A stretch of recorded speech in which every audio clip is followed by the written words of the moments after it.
Today I'm here to give my overall thoughts for The Walking Dead Season 4, Episode 8, titled Too Far Gone. So let's get started. And this episode right here was quite amazing. I love this episode. And R.I.P. to Hershel Greene. And I also love the writing for this episode because the writers made the governor come back to his old ways, and they made him quit lying to himself because he was in denial through episode 7 and episode 6 about who he really were. And pretty much they brought that evil back up out of him, and also they brought that sociopath back up out of him. And I can understand him trying to make a change, but like I say, he was running away from his past, and he knew he was. And in this episode, it got brought back out of him. His true nature came back out. And also in this episode, it's revealed, even in the previous episode, it's revealed that he don't like hero type, well, he don't like people who play hero roles in terms of it can be anything. Compromising with people, he don't like it. Uh just stuff like that. He don't like heroic people. He can't stand them. He said that in episode 7. He said that I had a brother. He said, I was with my brother. He said, I did something I ain't have no business doing. And he says, my father ended up getting mad about it. But he said, instead of me getting a whooping, my brother stepped up to the plate and he took the blame for me. And he didn't like it because he said, I should have been the one getting hit with that 2x4. But it was my brother who got hit in the back with that 2x4. So pretty much sums it up. He don't like heroic people. Or even people who act as heroes or try to act as heroes. Like I said, compromising anything. He don't like it. And that right there was the main reason. The main reason that was part of the reason why he killed Hershel. Because when he came to attack that prison and he was talking to Rick outside, Rick was talking to him, and Rick was giving a very good speech out. And he was saying that how you're able to come back from the things that you did. He say we all have done something bad, but he say pretty much it's up to us to come back from him. And he say that we can come back from it. And he said we can all live here in this prison together. And he says y'all can come through these prison gates right now and be one of us. You can see even how Mitch starts to change his mind. You can see how that speech really worked, and you can see how Hershel played a major role on Rick, and you can see how the governor he didn't like it, and also you can tell his manipulating ways that he used before on these people to get them to come to the prison wasn't working because Rick's speech outbeat his manipulating speech he used, and it's why I don't get right. He's and once Rick says that you can come back from the things that you did, and he says that we can all live in this prison together and get along. The governor looks at Rick with Michonne's katana blade and he says, "Liar!" And he literally he almost decapitates Hershel's head. He cut half of his neck, but it don't completely cut off his head. And I don't get this because he was trying to change too. Okay, if you're trying to change, like I say, he was trying to change. He was even denying his name. Even when Martinez looked at the governor in episode 7, he says, you seem changed. And the governor say, I have. But yet, when Rick give out that speech, you call Rick a liar about changing, but you say for yourself you changed. I don't get that, but and also to add, the smile on Hershel's face was so amazing because when Rick gave up that speech, you can see how Hershel starts to smile because he realized he was saying to himself probably everything I've been through with these people, everything I told these people. He said he pretty much his words really meant something. He really listened to Hershel, and to use those words and to use those type of words that Hershel, those type of speeches that Hershel was saying to him, and he used them. It made Hershel proud because it showed Hershel that Rick really listened to him. Everything he said wasn't in vain. Everything he said made a difference. And that right there was the major thing. What he said made a difference. It changed Rick. And you can see when Rick used that, he smiled. And that right there was amazing. And after he smiled, I was like, man, he's happy. And that's when we see the governor attacks him. And like I said, he didn't decapitate all of his head off, but after he does that, he's seen Hershel trying to escape with only half of his neck attaching his body to his head. And we can see those sociopathic ways come out the governor, because this is how you know he's a sociopath. The guy comes behind Hershel, pulls him to him. He used the handle of Michonne's katana blade. He beats in the man's skull, and then he takes the katana blade and he completely cuts off Hershel's head. Well, at least the rest of his neck area that was keeping his head attached to his body. He literally cuts off the guy's head. Though that right there was sociopathic ways. That right there showed you he was a sociopath. And also in this episode, the governor caused his own demise because he allowed that greed for power to outweigh his true motivations in terms of getting his family to a safer place. That caused his demise because he was up for compromising, but after Rick said that speech, he just completely flipped out and went back to his old ways. So, like I say, he was in denial about him changing. He was lying to himself about him changing. He didn't really change. He was another person just lying to themselves, and he was in denial. And we see in this episode he goes back to his old roots again, and we see that governor from season 1. We see the sociopath. We see it. Also, let me add on some more stuff to this review. This how you know this prison played a major symbolism for Rick, because in season 4, episode 1, titled 30 Days Without an Incident, we see Rick meets up with a girl named Clara. Yeah, Clara. And Clara ends up committing suicide. And before she died, she tells Rick that it's some things that we can't come back from.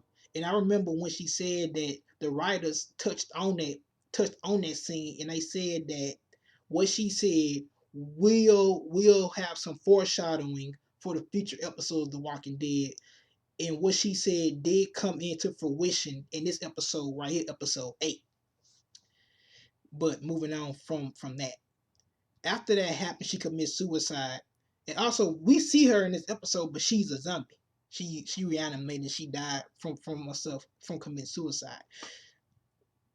That night in the prison, that night in episode 1 of season 4, we see Rick and Hershel talking, and you can see how Rick feels guilty about him not being able to save her, preventing her from committing suicide. And Hershel tells him, he says, you tried to help her, but you couldn't. No one could. Some people are too far gone. And also, the name of this episode is titled Too Far Gone. And he tells Rick, you're not too far gone. And then Rick look at Hershel, and he tells Hershel, back to what I was saying about the symbolism of the prison. He tells Hershel, he says, if I lose Carl and Judah in this place, when he say this place referring to the prison, he said, and then after he said that, Hershel stops him. And he says, Rick, You came back. Your boy, he came back from world referring to what Carl did to that guy in season 3. Say he came back. He say, Rick, we can come back from the things that we have done. And when he said that, that was so deep to me, man. Hershel was that, he was the father to those people in that prison. Hershel wisdom, his words, his intelligence on life was just amazing. All in one. This guy was he was amazing. Amazing, man. I can't even, like I say, he was always that come to person when you needed an answer.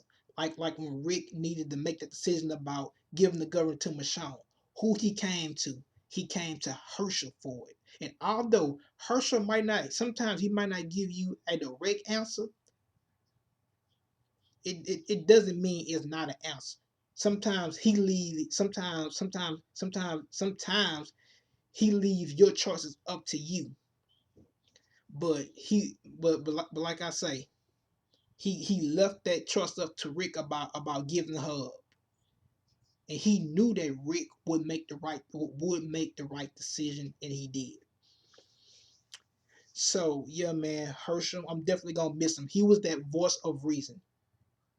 He definitely was that. He definitely was that voice of reason, just like Dale was that voice of reason. And if you notice, a lot of people use their speeches or the words they say, because like in season 3, when the Woodbury citizens was ready to leave Woodbury, Andrea was able to stop them, and she was able to use some of the words or some of the speeches that Dale taught her in terms of living in that world, in terms of keeping their hope. She used the same wise words that Dale told her, and she turned it into a speech, and that speech motivated those Woodbury citizens to stay in Woodbury. And like I say, Dale and Hershel, man, R.I.P. Definitely gonna miss them too. And moving on, like I say, we see a scene with the governor manipulating the people, and he contradicts himself in that scene, because after he get through manipulating them, telling them about the prison, before that he was telling them that, you know what, some of these people in these prisons are good and some are bad.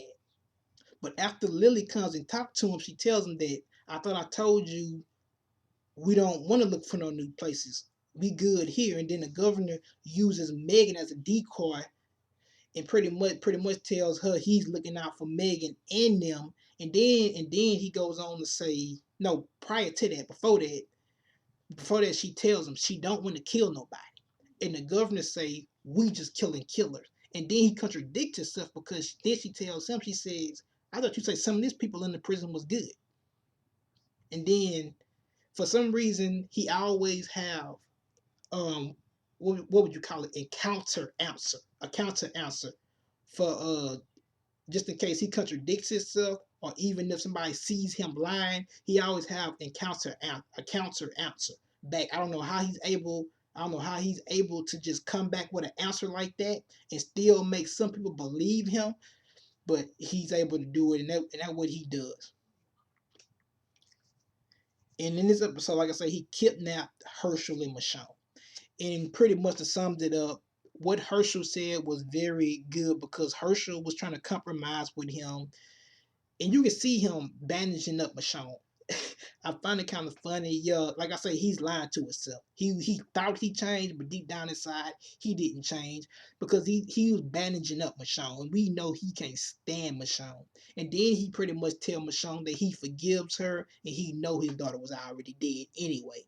And I'm like, of course you know your daughter was already dead. If you can go out there in that type of world, because he pretty much said it in season 3, once you die, you come back as a zombie. So you knew your daughter was dead, but in the back of his mind, just because it was his daughter, he pretty much denied the facts, and he tried to use Milton to find a cure as a decoy to keep some sort of hope for his daughter, and have some type of reason for keeping her as a zombie.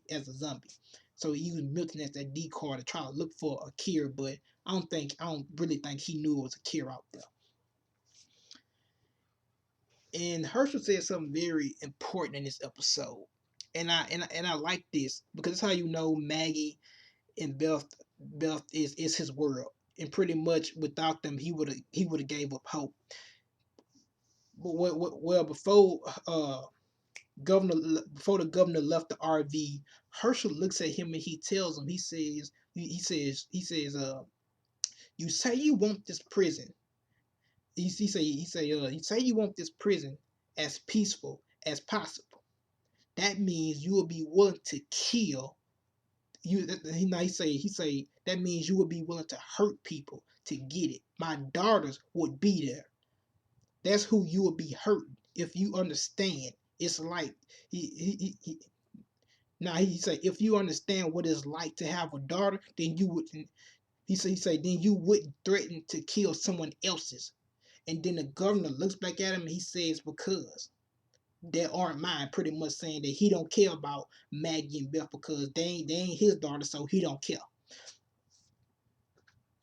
And I want to touch on this next thing. Governor pretty much showed you then when he told the governor when he told Hershel that he don't care about the girls being his, and just because they ain't his, he don't care about their concerns and their safety. So therefore he'll kill them anyway. We see Rick and we see Daryl talking. And at this point, they're going back and forth about kicking Carol out the group. And Rick tells him that she's safe. I sent her out on her way. I gave her a vehicle. I gave her some food. And I think he said I gave her, I don't know if he said weapons of sort. But then after he says that, Daryl can see some sort of doubt in his eyes. And Daryl says, you say, Daryl looks at him and he says, you say that. I think he say I think he say you say that like it's a guarantee she's gonna make it out there, and you can tell how Daryl isn't stupid because, like I say, if that prison was a symbolism of hope to Rick, and he felt like that was the only place that was gonna keep him safe, why would he think Carol would be safe out there without being in the prison? It did that right there, and after that Rick tells him that Carol said she made these shit these she killed Karen and David was because of us to keep us safe. He said I don't know if she just really meant that in her head. And then Daryl says I can't remember exactly what he said after that, but it was pretty much saying she could have or she couldn't. It depends.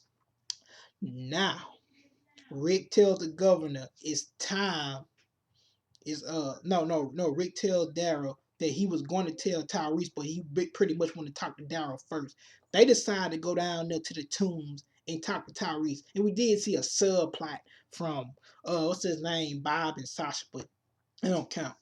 Once they get down there, Tyrese is investigating the murder of Karen and David. So they're looking around, Tyrese looking around, and he tells Rick he found this. And it's a board, a wooden shaped board with a rat attached on the board. And somebody has dissected the rat because the middle of the rat's chest has been dissected. It's cut straight down, and you can see the insides hanging out.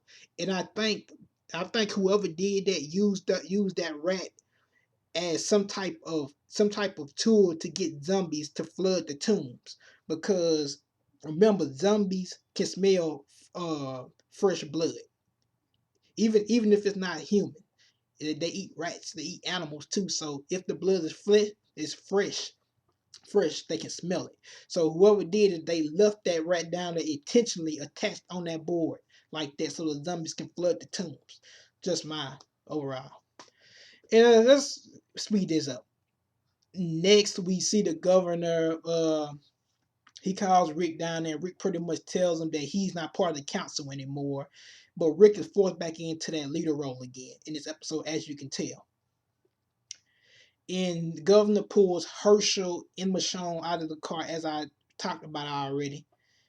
And pretty much Daryl start Daryl played a major role in this episode too. He started giving the groups guns and stuff to defend themselves. He was sneaking it to them so the governor couldn't see it. And this when the war really starts in this episode because the governor he ends up killing Megan. After he kills Megan, because Megan ends up getting bit by a zombie that was buried in the mud. I don't know who buried that human slash zombie in the mud like that, but it ends up coming out of the mud and it bites her. And at this point, the governor feels like, well, because maybe this episode is too far gone. After he killed Hershel, he realized he messed up. He might as well go ahead and finish the whole thing. And after Megan died, you know what he realized? I may as well go ahead and finish it now because my motive for this prison, my motives to get this prison was to protect Megan and Lilly, but now Megan is dead. So what point is to get in this prison now? And then he realized he started the war once he killed Hershel. So he might as well go ahead and finish it now. So he started it. And like I said, the war starts. Daryl kills Mitch, aka Lil Shane. I call him Lil Shane because he try to act like Shane. I see a little Shane in him. And man, Lindsay steps up to the plate and she kills Ashley, shoots her dead in the head. And you can see how Carol had rubbed off on Lindsay and Mecca because they chose to stay behind and fight. That was amazing. I love that headshot kill from Lindsay. And Michonne ends up saving Rick because at this point, Rick fights the governor. And I love the governor's death in this episode. I love it. I like it better than the comic book. You can see how Rick fights the governor and somewhat the governor gets the upper hand on Rick. And I think they played a major role because Rick's right hand was injured too from fighting Tyrese prior to that episode. And governor is choking this guy to death. And Michonne stabs the governor in the back of his back, stabs him through the back of his back, and just leaves him there. Leaves him there to suffer. And probably hoping that them zombies would eat him up, but Lilly came by and she shoots the governor dead in the head, literally blows his cap off. So he's over with. And at this point, Rick has lost everything. He feels like he lost everything. The only thing he had left is Carl. And I think Judith is still alive. She's still alive, and Rick and Carl think she's dead. But I think she's still alive. And you can see how Rick feel like he had lost almost everything except Carl, but it's not like that. I think Judith is still out there. And you can see how they have to abandon the prison. This episode right here was the last episode for the prison arc. We will not see the prison again. This war was overall an amazing war. Loved it. Oh, so I hope you guys enjoyed my review. Have a nice day, blessed day. Remember to subscribe, rate, comment, and peace.